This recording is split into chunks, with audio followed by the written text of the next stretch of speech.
Aquí ya vamos bajando, ¿ah? Esto es lo más técnico. Ya salimos de la parte técnica. Yo sé que aquí va a haber poco comentario porque en realidad es la parte más dura, diría yo, del tema bíblico, pero repito, lo importante es que sepan que eso existe. Ya, no que lo manejen tanto, salvo que algunos se entusiasmen en particular con estudiar estas cosas más en detalle. Bien, vamos al último. Y ahora se va a dar cuenta por qué cortamos aquí. Entre los acercamientos hermenéuticos están también los acercamientos contextuales. Es decir, los acercamientos contextuales a la Biblia son acercamientos que separan desde una causa, desde un grupo humano que tiene sus derechos, sus luchas, o desde un movimiento en particular. Movimiento no de iglesia, sino que movimiento social. ¿Ya? Y principalmente son dos. El acercamiento liberacionista, aquí ocupo los conceptos que aparecen en el documento, por si acaso, y el acercamiento feminista. Aquí tengo que poner atención porque ya que el feminismo está muy en boga hoy en día, lo que es muy bueno, eh, estamos hablando de estos dos acercamientos católicos. Esto no es gente media chiquilla, así media críticas, media rupturistas, que hablan de la Biblia. No, estamos hablando de gente católica, ¿sí? De lectura feminista católica. Pero vamos a la liberacionista primero. El acercamiento liberacionista es el acercamiento que se produjo o se empezó a elaborar en torno a los años 70. Eh, y estamos hablando de un acercamiento vinculado a la famosa teología de la liberación. La teología de la liberación es una corriente teológica dentro de la fe católica que intentaba iluminar las luchas sociales y políticas de los movimientos sociales, de los pobres, los trabajadores, etcétera, que fueron muy fuertes en los años 70-80, desde la mirada cristiana, principalmente para acompañar a los cristianos que estaban comprometidos con esas luchas. Y de ahí empieza a surgir una corriente teológica llamada a la larga teología de la liberación, que nace en el Perú. O sea, generalmente se pone el hito en el Perú en el año 71 con el libro de Gustavo Gutiérrez, Teología de la Liberación, Perspectivas. Y, y desde ahí esto se desarrolla. Es la primera teología nacida en América Latina, nacida fuera del contexto europeo. Y es una teología que pretende iluminar, como digo, las luchas políticas, los movimientos sociales, un poco surgida a partir de Medellín, la Conferencia de Medellín en el año 68, y del trabajo de cristianos comprometidos con la lucha social y políticas y de la reflexión de los teólogos. Ahí tenemos, por ejemplo, en Chile, por ejemplo, tenemos a Pablo Richard, a, tenemos a Esteban Gumucio, a Ronaldo Muñoz, dentro de los teólogos de la liberación, se podría llamar chilenos.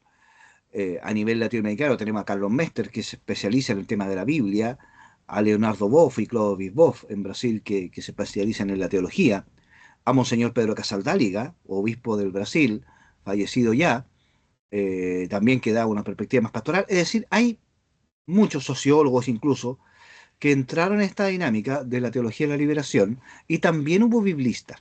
¿Sí? Hay particularmente Pablo Richard, eh, Carlos Mester, entre los más conocidos. Interpreta la Biblia a partir de la situación de opresión que se vive en América Latina. Entonces, cuál es la premisa de partida? La Biblia nos cuenta la experiencia de un pueblo oprimido en Egipto y Dios interviene para liberarlo y construir una sociedad diferente de la sociedad opresora de Egipto. Entonces, la Biblia se transforma en modelo para las luchas de liberación en América Latina y para construir una sociedad más justa y más solidaria. Eso es en el fondo la lectura que se pretende hacer aquí, ¿sí? Iluminar con la Biblia las luchas por la liberación en el continente. Esta teología fue bien polémica, porque, claro, era muy comprometida y de hecho hubo coqueteos ahí en más de algún teólogo con el marxismo en cuanto no, a ver, no el marxismo como movimiento político, sino el marxismo como filosofía. Ustedes sabrán, y lo verán en teología fundamental, que la teología se para sobre la filosofía para darle peso científico a su estudio. Y claro, había distintas filosofías, por ejemplo, En la Edad Media, la primera Edad Media, el filósofo insigne era Platón. Entonces, toda la filosofía de San Agustín, la teología, perdón, de San Agustín, etcétera, se hace sobre Platón. Cuando se redescubre en Europa los textos de Aristóteles, en torno al siglo XIV, por ahí, empieza toda la escolástica, ¿sí? La teología basada en la obra de Aristóteles. Ahí tenemos al gran Santo Tomás de Aquino como referente. Bueno, acá los teólogos de la liberación hacen lo mismo, pero toman como punto de partida la filosofía marxista, porque es la base del compromiso social de los grupos políticos de la época, etcétera. Entonces, y también tienen una lectura de la Biblia. Ahora, esto llegó a grados de, como todas las cosas nuevas, se radicaliza, ¿no? Llegó a grados radicales, por ejemplo, el caso de la revolución sandinista en Nicaragua, eh, con Daniel Ortega, que entonces era el comandante de las fuerzas revolucionarias, hoy día presidente de Nicaragua y transformado prácticamente en un dictador, pero en ese tiempo era revolucionario y tenía mucho apoyo de la iglesia nicaragüense. De hecho, el famoso credo nicaragüense, que hasta el día de hoy se canta en las misas, era un credo, una canción que se hizo para la misa del triunfo de la revolución en Nicaragua, cuando las fuerzas revolucionarias entran en Managua. Hubo sacerdotes metidos en la guerrilla, como Camilo Torres, por ejemplo, como otros. Es decir, por ejemplo, en Chile, Rafael Maroto, sacerdote, era el vocero del MIR, del Movimiento Izquierda Revolucionaria. Entonces, no estamos hablando de un acercamiento contextual que se hace una cosa de teóricos, sino que tuvo sus consecuencias políticas y todavía las tiene. Hoy en día, el acercamiento liberacionista, yo diría, no que ha desaparecido, pero sí que se ha domesticado un poco, es decir, ya no tiene ese tono revolucionario, por decirlo de alguna manera, extremo, sino que busca el compromiso social de los cristianos en la perspectiva de América Latina, pero con una mirada más pausada, digamos, más pausada, menos como la gran pomada que viene a cambiarlo todo. La Biblia de nuestro pueblo, en particular, es una Biblia que más o menos sigue estos dos tipos de acercamiento con una mirada más centrada, obviamente, por si acaso. Pero si la leen, es una Biblia que en los comentarios y todo va siempre apuntando al compromiso social, al compromiso de los pueblos. Y bueno, y esto va a reflotar, ¿ah? Va a reflotar, esperamos, con la maduración del tiempo, porque de alguna manera se hace muy necesario hoy en día retomar la perspectiva comunitaria y social de la fe. Yo diría que estamos en una fe demasiado individualista y una sociedad muy individualista. Y por otro lado, la orientación que ya da León XIV con Dilexis T, donde vuelve a reflotar el tema de los pobres, y el documento es bastante crítico y bastante de avanzada, este tipo de mirada va a retomarse desde otra perspectiva, obviamente no estamos en los contextos de los 70 y 80, pero deben conocer este acercamiento. Y junto con ello, el acercamiento feminista. Es muy común. A ver, ¿qué quiere hacer el acercamiento feminista? Busca revalorar el rol de la mujer en la historia de la salvación. Es decir, así como tenemos los grandes profetas, los grandes patriarcas, ¿cierto? Los grandes discípulos, por poner tres ejemplos, también tenemos en la Biblia y en la historia de la salvación las grandes matriarcas, ¿sí? Las grandes profetas, aparecen poco, pero aparecen, y las grandes discípulas, por ejemplo, entre ellos la misma Virgen María, por supuesto, María Magdalena, entre otras. Y este acercamiento busca destacar particularmente el aporte de las mujeres en la historia de la salvación.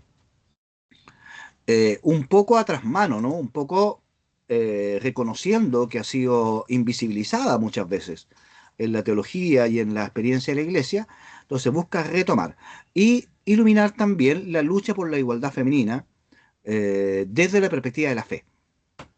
O sea, por tanto, si usted me pregunta en este momento, ¿se puede ser católica y se puede ser feminista? Claro que sí. Con sus límites, por supuesto, como en todo, pero sí se puede.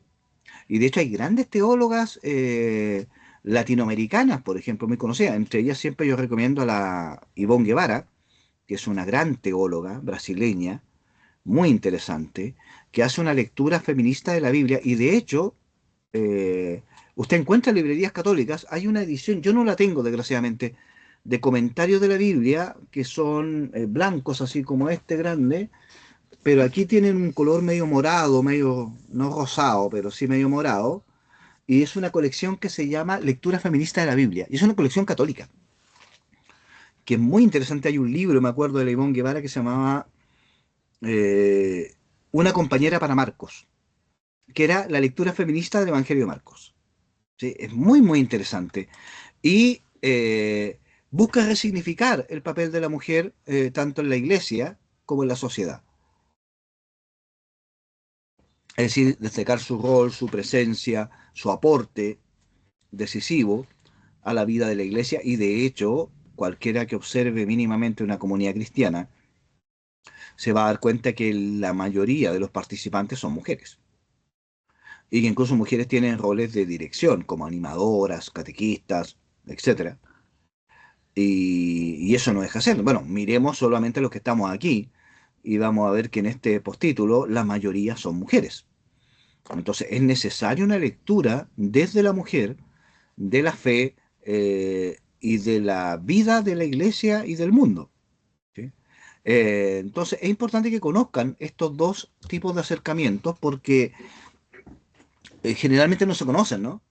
Hay una mirada no muy prejuiciosa que dice, mira, la iglesia está en contra de las mujeres, las discrimina y no sé qué. Bueno, acá yo lo estoy mostrando, esta es una universidad católica y que hay acercamientos feministas, lecturas desde la mujer y muchas. Bueno, acá en la universidad, en la facultad, tenemos varias teólogas y varias filósofas muy, muy capaces. Y uno la escucha y es tremendamente interesante su aporte, su perspectiva, porque no se trata solo, y en eso es importante también hablar de los cuidados que hay que tener con este tipo de acercamientos, no se trata solo de que las mujeres hablen de feminismo en la iglesia, sino que se les dé el papel de teólogas o filósofas o agentes pastorales en igualdad de condiciones. Entonces, una teóloga no necesariamente cada vez que hable debería hablar de feminismo.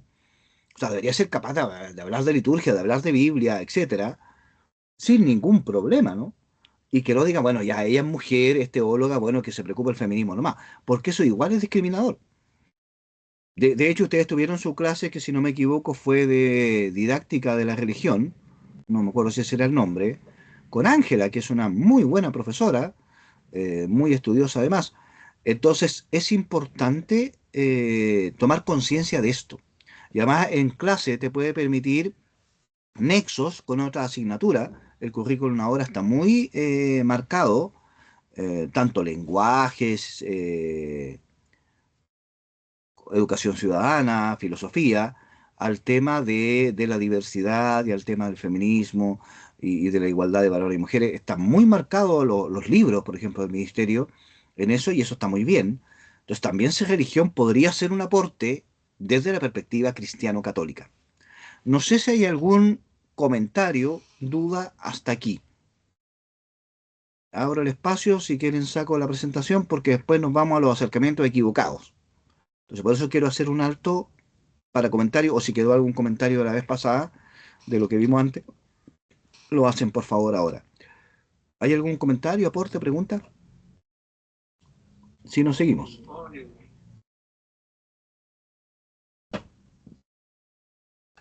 No, bien, eso parece que no.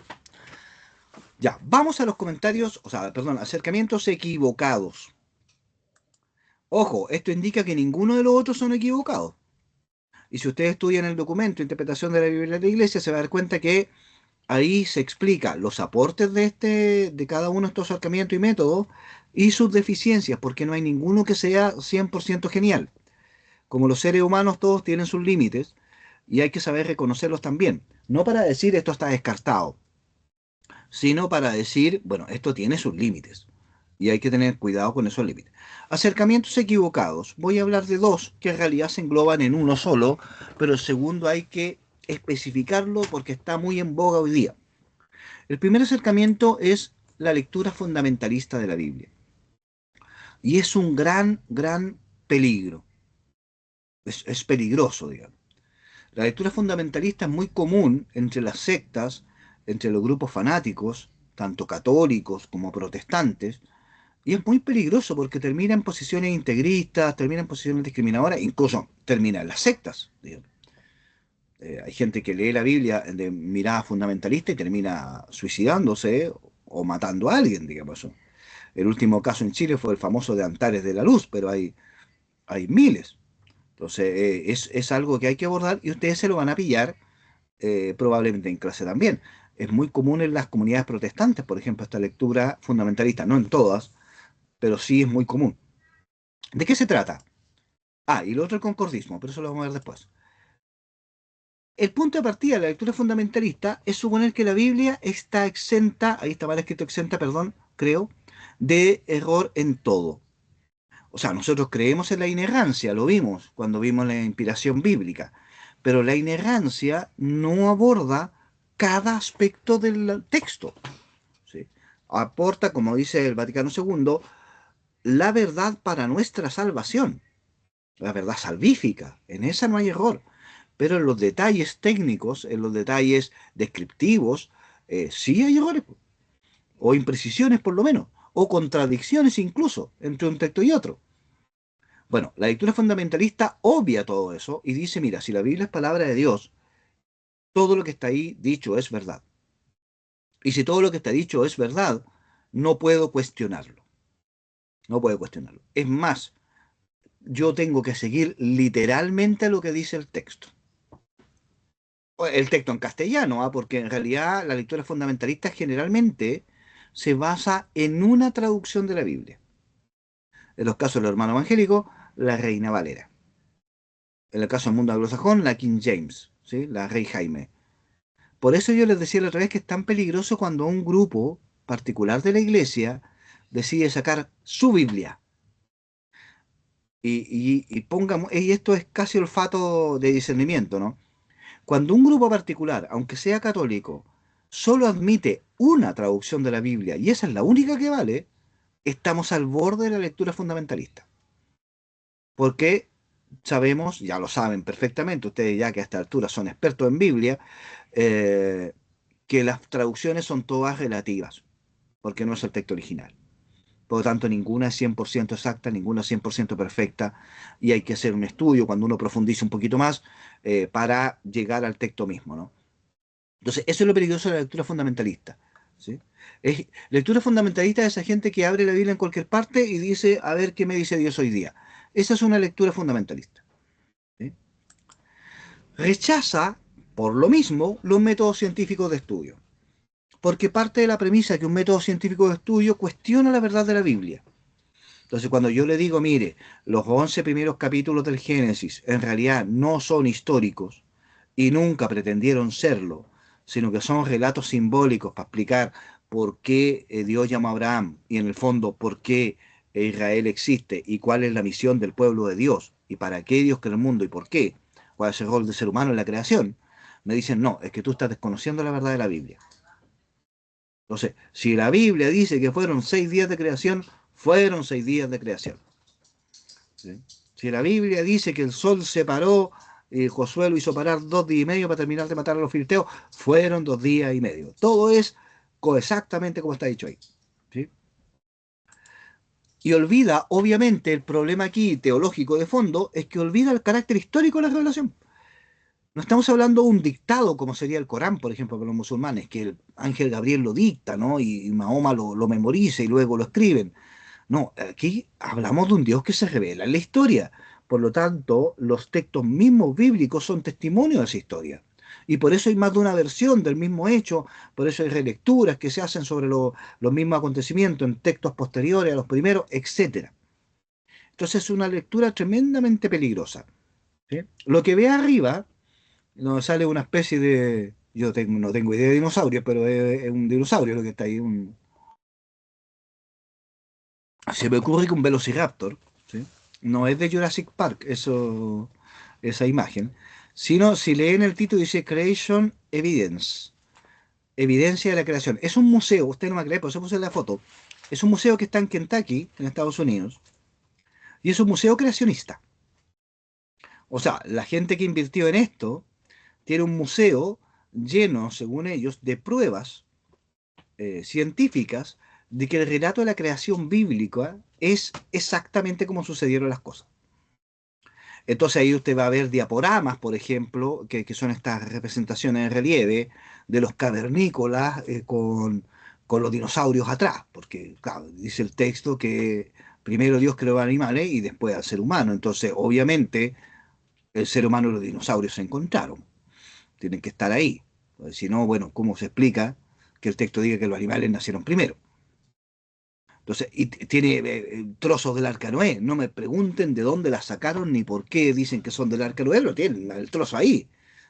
Tienen el maná del desierto, no sé qué más.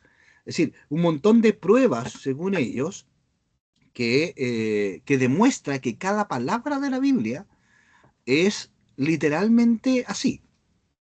Ahora, para que vean que esta lectura fundamentalista no solo es peligrosa, sino cara, porque aquí hay gente que invirtió plata en juntar estas supuestas pruebas y fíjate que sale caro. ¿Quién estaba levantando la mano? Ignacio.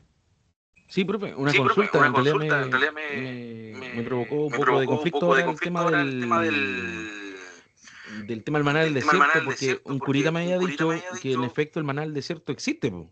Hasta el día de hoy, que de hecho es una planta que está en Jerusalén. Entonces, en ese aspecto, por ejemplo, el tema del maná no estaría fuera de la realidad en este caso de comprobarse, po, ¿o no? Eh, sí, no. A ver, ay, como dijo el descuartizador, vamos por parte. Una cosa es este maná que está en el museo, que no es el maná de la planta, es el maná que sacó Moisés. O sea, ese maná tiene como 3000 años. Entiendo, entiendo. Entonces, ya. Y lo otro tiene razón. Efectivamente, no en Jerusalén, pero sí en el desierto egipcio, ¿no? En la península de Sinaí, existe una planta que, a ver, yo no soy muy dado a la ciencia, así que puede que me equivoque en la expresión, pero que con el rocío de la mañana emite una especie de plumilla, ¿m? Estoy explicándolo muy mal, pero de cosa esponjosa con la humedad de la mañana. ¿De cierto? Algo de humedad cae y esa humedad hace que esto. Ya, y eso es como una especie de masa, como una especie de algodón de azúcar. Es como esa, ¿ya? Entonces, cuando van por el desierto y la gente les pide pan a Moisés, Moisés dice, mañana va a tener pan. Y cuando pasan mañana, justamente pasan por donde están en la zona donde están estas plantas y ven esta especie de algodón que surge en las plantas y que es comestible. Entonces, efectivamente hay un antecedente, digamos, arqueológico que indica que sí es posible ese milagro. Ahora, ¿dónde está el milagro?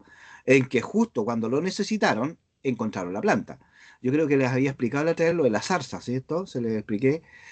Muchas cosas así, por ejemplo, después comen las codornices. Y obviamente se sabe hasta el día de hoy que las codornices migran. Y en la migración, parte del proceso de selección natural es que las menos fuertes de las crías, cuando cruzan el desierto, se agotan y se mueren. Se agotan y se mueren. Y solo las más resistentes logran llegar hasta la otra zona, digamos, y reproducirse y etcétera, y iniciar el ciclo de nuevo. Eso se sabe en la zoología que sucede. Y claro, y eso fue lo que vio Moisés cuando el otro día el campamento estaba lleno de codornices para que comieran carne. Entonces, hay muchas cosas que cuenta el Éxodo que de alguna manera uno dice, bueno, esto era imposible que pasara, pero en realidad sí, sí hay antecedentes. Ahora, repito, ¿dónde está el milagro y la intervención divina? En que sucedió exactamente cuando era necesario que sucediera. Y a eso nos referimos con la providencia y con la intervención de Dios en la historia. No en que rompe la ley de la naturaleza, sino que es la ocasión la que hace el milagro. ¿Sí? Así que muy bien, Ignacio, con el aporte. ¿Algún otro aporte sobre el tema de la lectura fundamentalista de la Biblia?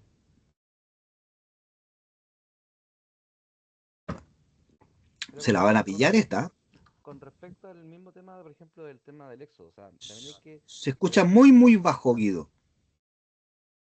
Y ahí, Ahí se escucha perfecto. justamente también para no caer en la lectura fundamentalista, o sea, también con respecto al mismo tema del éxodo, también comprender que el éxodo eh, hay que entenderlo desde esa mirada que usted señalaba, que claro, o sea, es es la tradición lo que se pone por escrito, pero una tradición pasada por harto tiempo de tradición, digamos, y que el texto que se configura finalmente es eso, o sea, no que el hecho haya ocurrido históricamente así tal cual como está escrito. Claro, Eh, claro, entonces, claro, o sea, decir que los hebreos salieron de la noche a la mañana de Egipto a la tierra prometida, también es una lectura bastante errónea en la comprensión del proceso. exacto. Ahí Por- le pegó la clave. Estamos hablando de un proceso. Que Porque, luego claro, o sea, por se... ejemplo, Claro, por ejemplo, perdón, disculpe, por qué, por ejemplo, no sé, por la tribu de Leví no alcanzó a agarrar tierra? O sea, no iban todos juntos. No sé, podría yo preguntarme, por ejemplo. claro, O sea, si se supone que todos los hebreos salieron de Egipto, ¿por qué la tribu de Leví se atrasó y no alcanzó a repartir la tierra?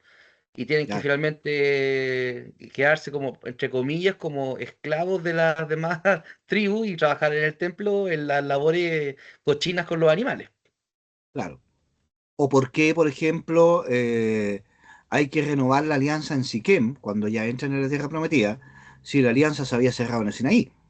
Eso indica Claro, claramente que no todos salieron, que hubo muchos que luego se suman a este pueblo hebreo y constituyen una sola nación, pero nunca estuvieron en Egipto, digamos.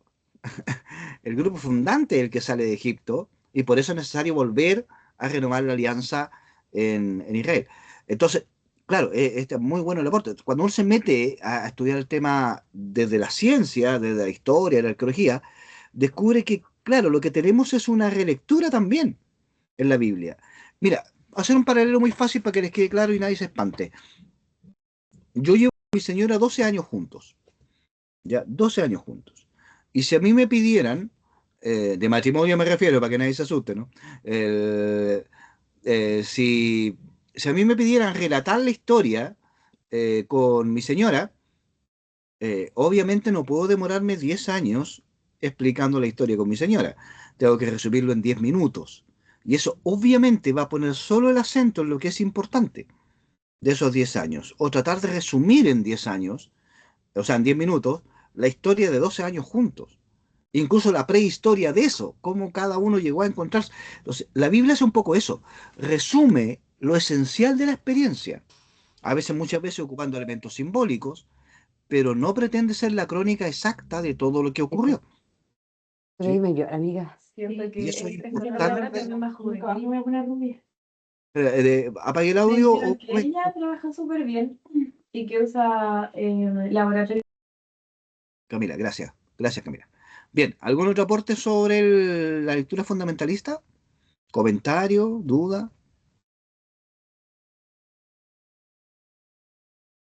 ¿No? Bien. Un tipo de lectura fundamentalista, pero que tiene un enfoque muy particular, es el concordismo. El concordismo, bueno, viene de concordia, obviamente, de concordar, de hacer calzar dos cosas. Pretende, parte de un principio fundamentalista, pero ¿qué pretende? Demostrar a partir de la ciencia que todo lo que dice la Biblia es verdad. Esa es la lógica del concordismo. Entonces, si la Biblia dice que Noé metió una pareja de animales, de todos los animales, en el arca, y yo digo, bueno, ¿cómo mete todas las especies en el arca? Pues no caben todas las especies del mundo, ni siquiera hoy día sabemos cuántas especies hay en el mundo. Dice, bueno, resulta que eran todas las especies conocidas y de hecho si yo mido las medidas que da el arca de Noé en la Biblia y lo divido por la cantidad de animales que había en la zona, resulta que me caben perfecto los animales en parejas en la zona con el tamaño del arca.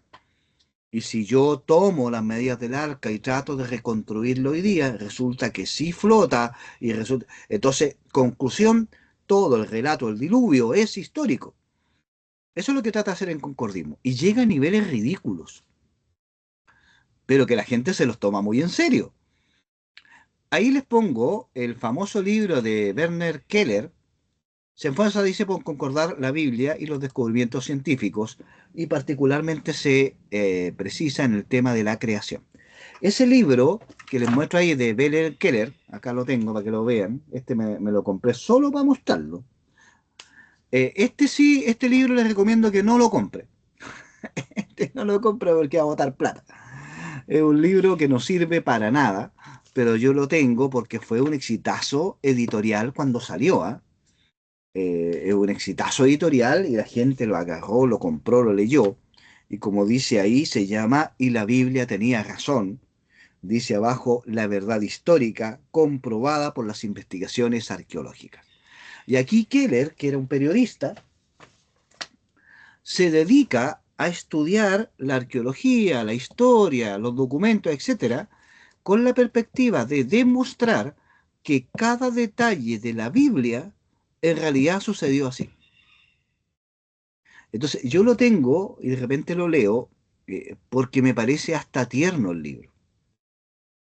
O sea, el esfuerzo titánico que hace por explicar y concordar lo imposible es realmente admirable, aunque inútil. Por ejemplo, no me acuerdo en qué parte, al tiro Ignacio, para cerrar la idea. Por ejemplo, no sé en qué parte, no, nunca me acuerdo, famoso relato Josué, cuando está persiguiendo a los filisteos, van ganando y resulta que está cayendo la tarde. Entonces, si cae la tarde, se oscurece y se arrancan todos los filisteos. Entonces, él le ordena al sol detenerse y el sol se detiene 2 días y termina de matar a todo el ejército filisteo y luego le dice al sol, ya, vuelve a moverte y el sol se vuelve a mover. Bueno, Keller, en este libro, toma este texto y hace un ejercicio impresionante. Él compara el calendario hebreo, el calendario gregoriano y los calendarios de la época con la astronomía, etcétera, y te demuestra que faltan 2 días. Entonces, eso, aparte de ser un ejercicio inútil, es admirable, digamos. Y así con un montón de otras cosas. Entonces, pero es como símbolo, ¿no? Del concordismo, que es una tesis. Los documentales generalmente History Channel, Dan Geo y ese tipo de cosas tienen mucho concordismo. Ignacio. No, una consulta también, disculpa que me meta tanto en estas dudas. Aquí por lo menos en Los Ángeles se ha dado bastante como una ola de que se trata de promover el turismo católico, ya sobre todo por ejemplo, los templos marianos, cosas por el estilo. Y yo me acuerdo que hubo un año, vuelvo, aquí estoy dejando como chaleco mono este curita claramente, que un curita fue a la que se hacía allá en Tierra Santa. Y él, claro, Ya. llegó todo así emocionado, diciendo, no, si yo estuve, de acuerdo a los datos arqueológicos, estuve en el mismo lugar donde se supone que Jesús estuvo, en el lugar donde también recibió, no sé, tal cosa, etcétera, etcétera. Y lo hablaban como con tanta precisión, pero también entendiéndolo, incluso tratando, de acuerdo a lo que estamos conversando ahora, de lo que sería el concordismo incluso, tampoco sería completamente correcto poder afirmar a ciencia cierta de que eso era el lugar, porque igual con el paso de los años, digo, imposible que se mantenga, a menos de que haya un estudio arqueológico completamente profundo de esos lugares, para poder afirmar, no sé, aquí fue donde, no sé, pues, el lugar exacto donde Jesús nació, el lugar exacto donde Jesús vivió, no sé, tal cosa. Entonces, ¿no entraría un poco en conflicto también en que la iglesia vale también un poco este tipo de afirmaciones de repente, sobre todo en esos contextos cuando va gente que no necesariamente tiene los estudios y va principalmente más por un tema de devoción? Más que por conocimiento, lo digo pensando, por ejemplo, las clásicas, sin demerecer claramente, las señoras que juntan las luquitas para poder pegarse ese viaje y que en realidad, no sé, pues, a luz de lo que estamos conversando recién, se apega mucho al concordismo. Sí, sí, no, sí, tienes razón. Sí, a ver, sí y no, porque, a ver, la fe es una cosa, el turismo es otra. Y obviamente, si no sabemos dónde fue el lugar donde Jesús, no sé, multiplicó los panes, bueno, lo invento porque la gente va a venir a verlo y tengo un negocio ahí de turismo tremendamente importante. Profe, Eso ¿sabes lo que sucede. me causó conflicto también eso? Porque los que impartían estos tours, y de hecho el que fue este curita, por eso es que llegó como asombrado y todo, eran sacerdotes los que estaban impartiendo, entonces por eso es que me llamó la atención todo lo que estamos conversando con Cordismo versus lo que se vive Sí. en este momento en ese lugar. Ahora, claro, ese era el no, ahora el sí. Ahora, hay lugares donde tenemos alta probabilidad de que sean efectivamente los lugares donde se supone que pasaron las cosas. Al tiro Laura, la estoy mirando aquí, pero vamos a dejar aquí y le voy a dar la. Por ejemplo, la famosa casa de Pedro en Galilea, en Cafarnaúm. Los datos arqueológicos indican que lo primero que se encontró ahí fue una iglesia del siglo VI, una iglesia octogonal, o sea, con 8 lados. Es muy común esa iglesia en el mundo ortodoxo. Y curiosamente el siglo VI coincide con que estaba ocupado por la iglesia ortodoxa esa zona. Escarbando más, se encontraron restos de iglesias del siglo III bajo esta iglesia, y escarbando más, se encontró la estructura de una casa del siglo I. Y una casa del siglo I que una pieza fue agrandada. ¿Sí? O sea, la pieza era más chica, digamos, y la pieza se extendió, se enanchó una pared. Todo eso los arqueólogos te pueden demostrar por cómo saben todo eso, digamos. Y ahí encontraron grafitis de cruces y símbolos cristianos, lo que indica claramente que es la casa de Pedro, ¿sí? Donde Jesús se quedaba en Cafarnaúm, porque probablemente la pieza que se amplió era la pieza donde Jesús se alojaba. Y curiosamente dice, mira, hay detalles muy interesantes, por ejemplo. Se sabe que una de las normas del mundo judío es que en día sábado no se puede caminar más de 10 millas, ¿cierto? No sé cuántos son 10 millas, pero ya, digamos, 2 kilómetros. No se puede caminar más de eso porque eso más de eso es un trabajo. Y sabemos en el Evangelio que Jesús en día sábado fue a la sinagoga y de ahí se pasó a la casa de Pedro, ¿sí? O sea, la casa de Pedro debería estar a menos de 10 millas de la sinagoga, porque si no, no lo habría caminado. Y resulta que esta construcción está a media cuadra de la sinagoga de Cafarnaún, que esa está absolutamente identificada. Segundo, y ahora voy con Laura, la famosa piscina del ciego de Betesda en Jerusalén, que decía el Evangelio que tenía 5 pórticos, ¿sí? Y que se movía el agua, ¿se acuerdan? Y porque bajaba el ángel, y este llevaba con 40 y tantos años ahí y nunca alcanzaba a meterse porque siempre se metía otro primero y no se sanaba. Ya. Los arqueólogos decían, o sea, los teólogos decían, bueno, son 5 pórticos porque representan las 5 libros de la ley, ¿no es cierto? Y cómo los 5 libros de la ley no logran sanar a alguien la antigua alianza, y es Jesús el que sana el agua vida, porque ¿quién habría hecho una piscina de 5 pórticos? En el fondo son 4, o son 6, o lo que quieras, pero 5 no tiene ningún sentido.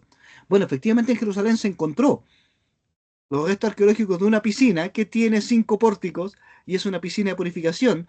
Y resulta que las cañerías de donde se movía, digamos, se alimentaba esta piscina, tenían una puerta para subir o bajar el agua, digamos, de acuerdo a la cantidad de lluvia, de agua que se necesitara. Y justamente cuando se abría la puerta, el agua se movía y eso hizo la leyenda de que bajaba un ángel y movía. Es decir, hay datos arqueológicos para comprobar algunas cosas. Pero, ¿dónde está el punto? Y aquí le aclaro, y con esto cierro para darle el paso a Laura. ¿Dónde está la diferencia entre esto y concordismo?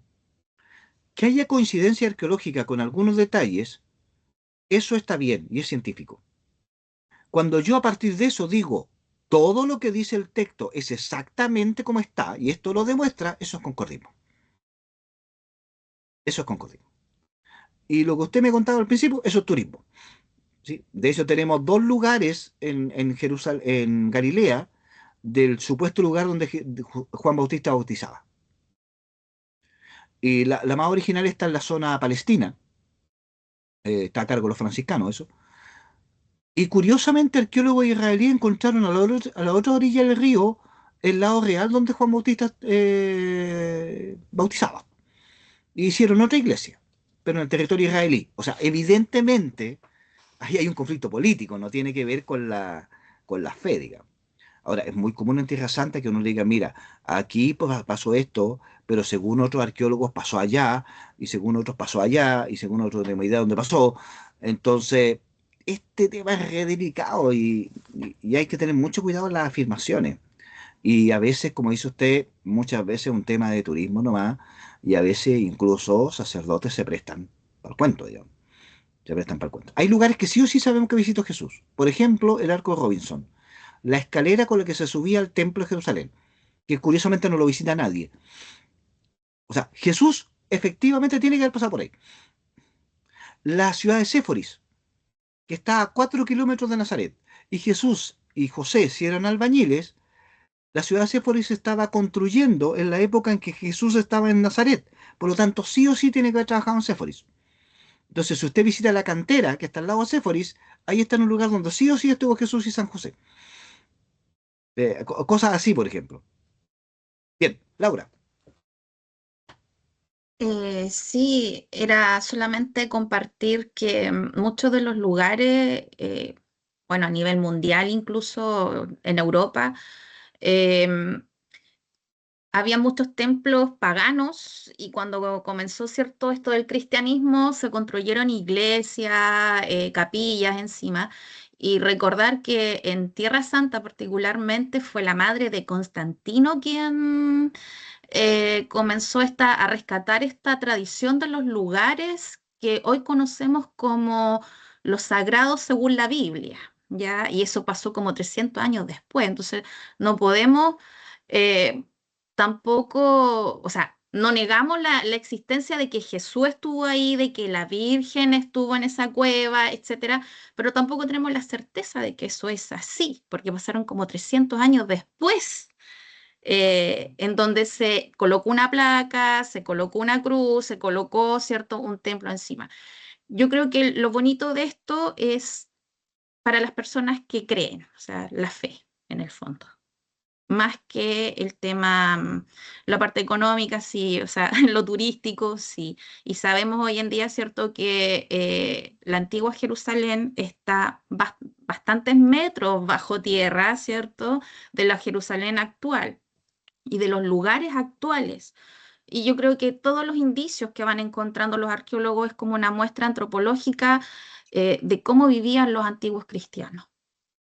Y que eso es lo rescatable, yo creo, de cómo empezó a surgir, las costumbres que tenían, cómo se vestían, qué comían, cómo registraban sus ideas. Y tal vez eso es lo que uno podría rescatar ahora después de todo este curso de Sagrada Escritura.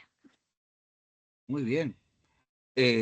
Ahora, hay lugares que son bastante seguros. Por ejemplo, el Santo Sepulcro es bastante seguro, nunca uno está al 100% seguro, de que sea efectivamente la tumba de Jesús. O sea, de hecho, no hay otro lugar en Jerusalén que ofrezca tantas garantías arqueológicas como el Santo Sepulcro. Usted aludía a Helena, ¿no? Y Helena encuentra, digamos, porque en el fondo se conocía, si ese es el tema. O sea, para empezar, el Gólgota, lo saben por el mismo Evangelio, el lugar donde Jesús fue crucificado, estaba cerca del Gólgota, había un jardín, dice. Y en el jardín una tumba recién excavada. Volvamos al tema, estamos un día viernes, Pero solo Juan sabe eso. sábado. ¿Ah? Solo Juan sabe eso.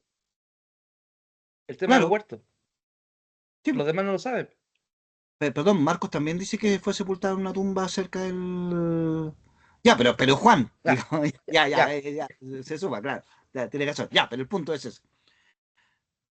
Entonces, y el Gólgota sabemos que era un lugar de ejecución constante. No que se ocupó solo ese día, digamos, sino que ya estaban los palos de las cruces ahí fijos porque se crucificaba seguido. Por lo tanto, la gente sabía perfectamente que en ese lugar se crucificaba gente. Y sabemos que, por lo que dice Juan, ¿no es cierto? Y Guido recordaba, que la tumba en la que fue sepultado fue cerca del lugar del Calvario. Y además, estamos en la tarde del viernes. El sábado empezaba al anochecer del viernes. Por lo tanto, la tumba debería estar suficientemente próxima como para poder trasladar el cuerpo de Jesús eh, antes que caiga el sol. Por lo tanto, no debe ser una distancia demasiado larga. Ahora, eso quedó como recuerdo. Otro detalle, los instrumentos de crucifixión o de muerte de alguien, como tenían sangre y fluidos humanos, se consideraban impuros. Entonces, ¿qué se hacía? Se los enterraba. Se los enterraba porque eran impuros, no podías tocar eso, porque tú te contaminabas.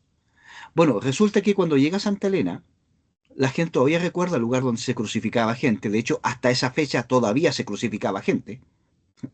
Después de Constantino se prohíbe la crucifixión. Y le dicen, claro, el Gólgota está ahí. Esa es la montaña o el montecito donde está. Y todavía están los palos de las cruces, porque todavía se crucifica gente ahí. Y Helena empieza a averiguar si hay una tumba cerca. Y efectivamente encuentra un sepulcro cerca. ¿Sí? Y efectivamente en un jardín, que probablemente quiera decir más que un jardín, un olivar, lo que entenderíamos hoy día por una quinta, digamos, o por una parcela, donde se hacía olivo, digamos, se hacía aceite. Y la excavación arqueológica del sepulcro han demostrado, primero, que esa zona era una cantera, o sea, se extraía piedra de ahí. Dos, que había caído en desuso, siglo segundo, y se habían en desuso ya en el siglo segundo, y hay muchas tumbas aparte de la tumba del sepulcro. O sea, en una zona de tumbas. Y hace poco, esto era hace poco como un año, se descubrió restos en alguna parte de ahí eh, de material botánico, es decir, de material orgánico, que indicaría la presencia de un jardín. Entonces, cuando todos los datos te van confirmando la tesis, en el fondo no te queda otra que decir que lo más probable es que ese sea el lugar. Ahora, eh, había un pozo ahí cerca de la tumba y resulta que excavando el pozo encontraron abajo vigas, que eran las típicas vigas usadas para la cruz. Ahora, ¿cómo identificaron cuál de las tres era la de Jesús? Muy simple, porque tenía el título, Rey de los Judíos. Entonces, estaba pegado el título, digamos. Entonces, los datos arqueológicos, incluso los históricos del relato, indican que el sepulcro probablemente sea uno de los lugares sagrados más comprobables de Tierra Santa. Menos segura es la gruta de Belén, eso es bastante dudoso en realidad, pero el sepulcro sí. El sepulcro sí, yo creo que hay, y no hay otro lugar además. O sea, la tumba del jardín que hicieron los hermanos protestantes para competir, en realidad no tiene ninguna base arqueológica. Pero hay registros del Santo Sepulcro ahí en el siglo V. Por ejemplo, el Vía Crucis no hay ninguna base arqueológica. ¿Por qué? Porque cuando se destruye Jerusalén en el 132 y se reforma, se cambia el orden de las calles. Se construye una nueva ciudad, Elia Capitolina, en la estructura romana. Entonces el sepulcro, o sea, la vía Crucis que hacen los cristianos hoy día, no tiene nada que ver con el Vía Crucis que hizo Jesús, porque esa calle ya no existe. Ahora, bueno, el recorrido no deja de ser simbólico, profundo, un poco lo que decía Laura, ¿no? Más allá de que sea exactamente donde pisó o no pisó, hacer el Vía Crucis en Jerusalén y llegar al Santo Sepulcro no deja de ser una experiencia verdadera en ese sentido, ¿no? Pero sí, es un tema tremendamente interesante el de la arqueología y la Biblia, pero vuelvo al punto para cerrar esta parte. Se trata, en el fondo, de no sacar la conclusión inmediata de si hay datos arqueológicos que demuestran ciertos aspectos de la Biblia, sacar por conclusión que todo lo que dice la Biblia es exacto, verdadero y debe ser seguido al pie de la letra. Ese es el problema. Porque, o hacer el camino contrario, buscar en la arqueología cualquier cosa que indique que en realidad lo que estoy leyendo aquí es cierto 100%. No, el proceso es al revés. De repente hay descubrimientos arqueológicos que nos indican que lo que está en la Biblia no es fruto de una fantasía, sino que tiene como sustento, como base, un hecho histórico, que no quiere decir que lo que se cuenta es exactamente histórico en todos sus detalles, pero que tampoco es una fantasía, ¿no? ¿Sí? ¿Vamos bien? ¿Comentarios? ¿Dudas? ¿Aportes? Está interesante esta parte, ¿ah? Esta parte es muy entretenida. Sí, profesor. Claro, bueno, un profe de Biblia siempre decía, este texto no pasa la prueba de la blancura. Pero, por ejemplo, claro, el mismo texto del sepulcro, yo vengo de la rama histórica. Entonces, el tema de Jesús sepultado, o sea, pasa todos las pruebas de la blancura histórica. Porque, punto número uno, porque el Gólgota está en un monte muy alto en donde todas las personas podían ver lo que te pasaba si es que efectivamente te atrevías a levantarle la mano a Roma. O sea, esa era la idea de la crucifixión. O sea, si tú te desafías a Roma, esto es lo que te va a pasar. Y todo el pueblo tenía que alcanzar a verlo.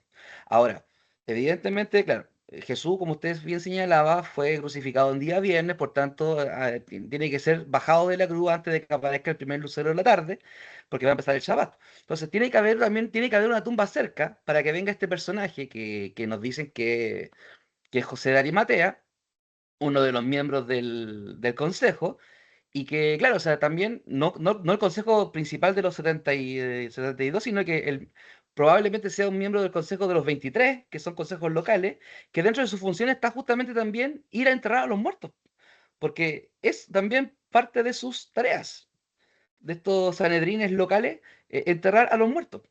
Entonces, bueno, esto es historia, es para el profe de historia.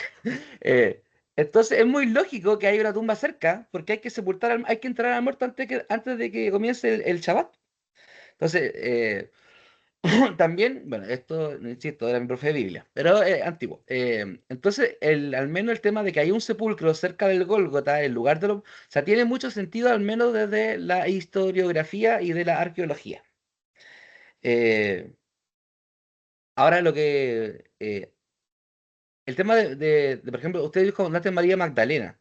El otro día estaba leyendo a una arqueóloga que hablaba de que el tema de María Magdalena era medio complicado porque no se sabe de Magdala en tiempos de Jesús, porque de hecho no se conoce con el nombre de Magdala ese sector, sino que se le llamaba por su nombre en griego, que es Tariquea. Eh, pero bueno, eso, solamente no me quería quedar con la opinión. Sí, a propósito de Tariquea, resulta que se está haciendo una excavación, bueno, esa excavación lleva como 3 años en realidad, en la zona de la actual Tariquea. De hecho, la excavación es muy interesante, pero la está dirigiendo una arqueóloga mexicana de la Universidad de Andrea, Anáhuac de México. Sí, ella la está dirigiendo y está buscando pruebas de que efectivamente esas ruinas sean Magdala. Sí, yo tuve la oportunidad de tener clase con ella hace algunos años y ella nos contaba, digamos, desde el lugar, digamos, fue maravilloso eso, era online, las investigaciones que estaba haciendo para demostrar que estaba exactamente en Magdala, ¿no? Y de claro, hecho una de las que cosas que Magdala era Tariquea, o que claro, Tariquea es Magdala. claro, pero encontró, por ejemplo, la famosa torre para salar pescado, encontró ruinas de eso. Y Claro, porque sí, efectivamente Magdala significa torre de el, pescado, claro, es el lugar donde se procesa el pescado. exacto. Entonces, bueno, y el curso que nos hizo también tenía que ver con María Magdalena, etcétera, que se llama Magdalena por si acaso por eso, para los que no sepan, porque era de Magdala, ¿no? De este lugar. Entonces, hasta el día de hoy se están haciendo estudios arqueológicos que van confirmando que en el fondo el marco de referencia de la historia de Jesús, particularmente de lo que estamos hablando, es un marco que corresponde con la época histórica. Es decir, no es una cuestión que hoy día uno diga todo esto fue invento, ¿no? Porque hay gente que habla mucho de eso, ¿no? Que todo esto lo creó la comunidad. No, no, no. O sea. Y un último detalle, y con esto nos vamos al recreo. El tema del sepulcro. Eh, a ver, por favor, esto con todo respeto y que nadie se escandalice y le empiece a juntar leña verde. Pero para la fe cristiana es absolutamente irrelevante si ese es el sepulcro de Cristo o no. Es más, si no conociéramos el sepulcro, sería absolutamente irrelevante. Aparte en la comunidad de Jerusalén, los primeros siglos hasta Santa Elena, nadie más sabía dónde estaba el sepulcro, lo sabían ellos nomás. O sea, no pasa nada, digamos, la fe no se basa en el sepulcro, en el lugar específico, ¿sí? Nos basta que esté en el Evangelio relatado y con eso ya creemos. Creemos en el resucitado, no en el sepulcro. ¿Ya? Primer punto. Segundo punto. Si la comunidad cristiana guardó la memoria de dónde era la tumba de Jesús, y eso no le aportaba nada a su fe, ni a la predicación, ni a la catequesis, ni a nada, quiere decir porque estaba segura que era ahí. O sea, no hay otro interés en la comunidad primitiva para guardar la memoria de dónde estaba el sepulcro, salvo su propia devoción, porque en realidad no nos aporta nada ni para la catequesis, ni para la misión, ni para nada. Entonces, si el recuerdo se mantuvo, es porque en realidad sabían que ahí estaba, ¿sí? Porque aparte de eso no tiene ninguna utilidad. No hay ningún argumento, ni en la Biblia, ni en los primeros siglos, donde alguien cite el sepulcro como prueba de la resurrección. Diga, mira, y el sepulcro estaba vacío y usted puede visitarlo porque está aquí. O sea, era irrelevante para el nivel de no, ni siquiera ese argumento. Pero si se conserva, es porque, mira, es como haciendo un paralelo el tema de la Virginidad de María. Mira, ¿para dónde salté? O sea, ¿la Virginidad de María es relevante para el tema de la fe? Estrictamente no. Jesús, si María no hubiese sido virgen y hubiese sido concebido por una relación normal con San José, ¿Jesús no sería Dios por eso? Sería Dios igual, igual. O sea, no, la virginidad de María, antes, después del parto y toda la cosa, no aporta nada, cuidado aquí por favor, lo estoy diciendo con todo respeto a la Virgen, no aporta nada al fondo de la fe. Jesús no deja de ser Dios, no deja de ser el Mesías, no deja de ser el Hijo de David, no deja de ser quien es, no deja de morir y resucitar. Por lo tanto, no aporta nada. Bueno, si no aporta nada, ¿por qué los primeros cristianos se preocuparon de decir que María era virgen? Porque así fue. De hecho, incluso el dato de creer en que María era virgen es un dato tremendamente complicado y tremendamente incómodo, que hasta el día de hoy se presta para bromas, chistes y para disputas. Entonces, ¿por qué lo sostiene la iglesia entonces? Porque lo ha creído desde un principio. O sea, no porque le aporte, digamos. ¿Entienden, no? Eso es lo que quiero decir. Es decir, cuando hay cosas que creemos y que en realidad incluso nos complican, ni siquiera son útiles en este sentido, las creemos porque hay serias razones para creerlas. Serias razones. Ya los evangelios afirman que María era virgen. O sea, ¿qué le aportaba eso a la predicación cristiana primitiva? Nada, nada. Entonces, ¿por qué lo afirma? Porque se sabía. Y lo mismo pasa en este caso, haciendo un paralelo muy malo, con los datos arqueológicos, y hay miles de datos arqueológicos que se conocen. Lo que pasa es que hay mucha propaganda protestante, estoy hablando de protestantes en la época de Calvino, Lutero, que se instaló y quedó como verdad de ahí para adelante, e incluso lo mismo la repite. ¿Cuántos católicos no han repetido que con todos los palos de la cruz, reliquias de la cruz que hay en Europa, se puede hacer un barco? ¿Cuánta gente no ha repetido eso 20.000 veces? Bueno, ¿quién dijo eso? Calvino. Y Calvino lo dijo, y él lo dice en su escrito, a propósito que lo que quiere es destruir la Iglesia Católica. De hecho, aunque no crea, hay gente que tiene mucho tiempo y mucha plata, hay gente que hizo el catastro de las cantidades de reliquias que había en Europa de la Santa Cruz, y curiosamente te alcanzan para hacer una viga, digamos. O sea, hay mucha propaganda negativa que nosotros repetimos a la larga. Que bastaba cortarle un dedo a alguien y decir que el dedo de Juan Bautista en la Edad Media tenía ahí una reliquia. No era tan así, porque además estamos hablando de una época tremendamente religiosa y yo no me iba a arriesgar a mi condenación eterna por ganar 2 lucas. A nosotros nos da lo mismo, de hecho hay más estafa hoy día que entonces. ¿Sí? Porque tampoco era que salía un tipo por la calle con un dedo y decía este es el dedo de Juan Bautista. Si bien hay reliquias que son falsas, y hay reliquias que no son falsas, pero no son originales. Porque si yo pongo, y ahí con esto me voy porque me cuento ahí mismo que me embalé con el tema. Si por ejemplo yo pongo un pedazo de madera que yo llevé de mi casa sobre la Santa Cruz de Jerusalén, ese pedazo de madera se transforma en reliquia de segundo grado, porque estuvo en contacto con una reliquia de primer orden, la cruz de Jesús. Entonces yo la llevo a mi parroquia y digo, este pedazo de madera tocó la cruz de Cristo. Entonces se transforma en reliquia, pero de segundo grado. Ahora, yo esa de ahí saco palito y se la reparto a otros. Entonces tiene una reliquia de segundo orden de la cruz de Cristo, pero no de la cruz misma. ¿Sí? Por ejemplo, yo voy a la tumba de un santo y pongo una estampita encima de la tumba. Es una reliquia de segundo grado, porque esa estampita estuvo en la tumba del santo. Pero no quiere decir que el santo la bendijo, ¿no? Porque obviamente murió el santo hace varios siglos atrás. Entonces, de repente con este tema de las pruebas, si quieren ponerlo ese término, hay cosas que no se saben y se repiten por prejuicio. Por prejuicio. O sea, claro, es cierto que en Europa hay por lo menos unos 15 clavos de la cruz de Cristo. Por lo menos unos 15. O sea, lo hicieron en acupuntura en vez de una crucifixión, porque hay como 15. Ahora, muchos de esos clavos son reliquias de segundo orden. Clavos que estuvieron en contacto con los clavos de Cristo, que no podemos probarlo porque no sabemos cuál de todos esos son, o porque se extrajo una astilla del clavo original y se insertó en otro clavo. Entonces este clavo contiene dentro un pedacito del clavo de... ¿Me entiendes? Este cuento de las reliquias funciona así. De hecho, hay reliquias de tercer orden.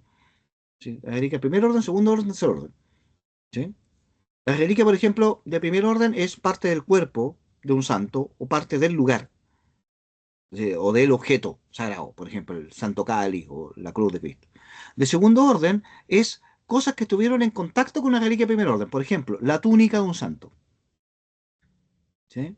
La venda que usó cuando se enfermó, las sandalias que usaba, el libro que leía, segundo orden. O una sábana que se puso sobre el sepulcro, segundo orden. Y reliquia de tercer orden, una reliquia que estuvo en contacto con una reliquia de segundo orden.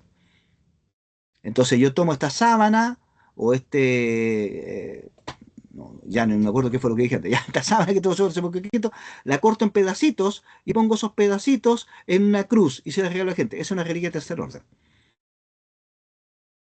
Y las reliquias tienen certificación. No cualquier cosa es una reliquia. Entonces, y esto siempre ha sido así en la iglesia. Entonces, una de dos, o la iglesia es la institución que pintan súper estricta y represora de todo el mundo, por lo tanto que tiene un control absoluto, sobre todo en la Edad Media, o es una cuestión al lote que cada uno inventaba cualquier cosa y publicaba cualquier cosa como una reliquia o como algo importante. La iglesia no puede ser de las dos maneras. Pero en la conspiranoia y en los documentales y toda esta cosa que circula, de repente la iglesia me la muestran como algo que reprimía cualquier cosa con la que no estuviera de acuerdo. Por lo tanto, si así las reliquias las determinaba la iglesia, o dos, aquí cualquiera inventaba una reliquia o cualquiera inventaba un lugar sagrado y punto, y la iglesia lo permitía todo. Entonces no puede ser las dos cosas. Entonces hay que tener cuidado porque sobre todo estos temas van a salir en clase también, de que de repente uno repite cosas, y a mí también me ha pasado, ¿ah? Yo esto lo estoy diciendo no porque yo sea el inmune a esta cuestión, sino que también me ha pasado, que uno repite cosas que de tanto decirse uno termina creyéndolas, pero en realidad no son así. La iglesia es tremendamente cuidadosa con estos temas. Y de hecho todo lo que hemos visto en la arqueología, y con esto ya que sí que cierro, eh, en realidad no hay ninguna decisión oficial de la iglesia diciendo, mira, esto es así. Ni siquiera la sábana de Turín, digamos, que es propiedad del Vaticano. El Vaticano nunca ha dicho, mira, la sábana de Turín efectivamente es la sábana de Cristo. No, eso lo ve la ciencia. Nosotros decimos es una imagen que recuerda a Cristo muerto en el sepulcro y fomenta la devoción. Punto. El resto no nos compete. Y lo mismo pasa con los santos lugares. Lo mismo pasa con eso. Bien, hasta ahí son las 13:07. Nos queda un cachito. Yo debería ahora hacer el recreo largo, pero me temo, lobos, que no vamos a alcanzar a ver lo último. Así que vamos a hacer un... A las 13:20, ¿les parece? ¿Sí? Porque ahí nos vamos con la Biblia en la vida de la iglesia y con eso ya terminamos. Con eso ya terminamos. ¿Sí? 13:20 puede ser o 13:25.